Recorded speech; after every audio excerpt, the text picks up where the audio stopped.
Yo guys, what's up? Good evening sa inyo, mawalang gabi. Ngayon is November 3. So stash reveal tayo. Mga nakuha natin kay Madam Rosalie.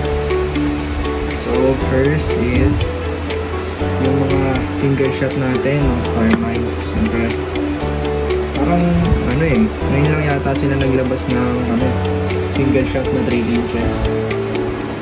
So bale, madami silang effects nito pero 4 lang yung kinuha ko. Kasi, siyempre, maliit lang yung budget na dinala ko nung dumalaw ko doon. So, ayan. Na-score ko to. Mura-mura pa nun nung bandang October, mid-October. So, nakascore ako ng Blue Peony, Blue to White, Red Peony, at Green Peony. So, ayan.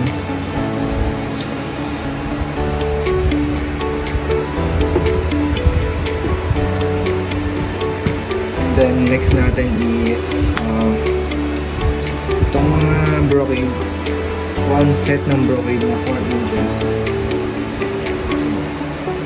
Ito. Bali guys, kapag order na pala kayo ng set ng shells, syempre may kasamang isang tube. Ito guys, 4 inch yan.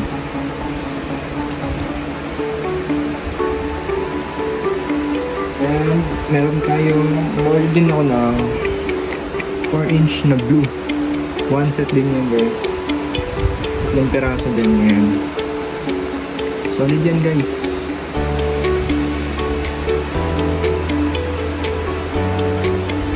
Yan.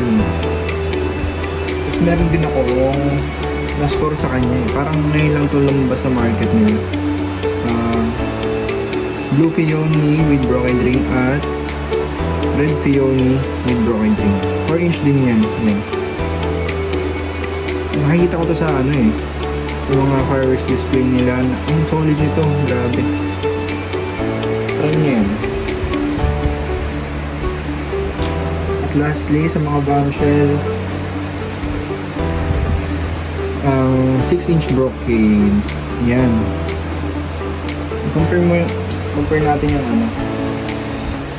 yung size nila. Sobrang laki guys.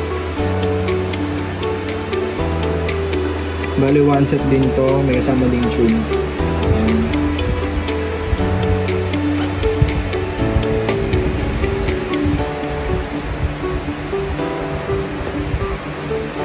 Guys, lastly, itong very shocking.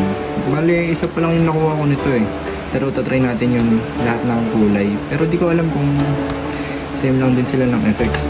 Malayan.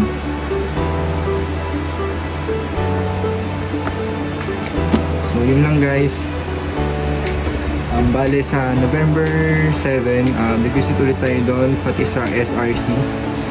At may kukunin din akong item kay MS Farinas.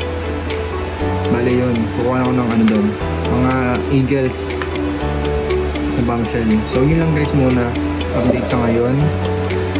Upload na lang ulit ako sa susunod pag may bago na tayong stash, okay? Yun lang guys, salamat, pa-subscribe para next upload ay updated. Salamat.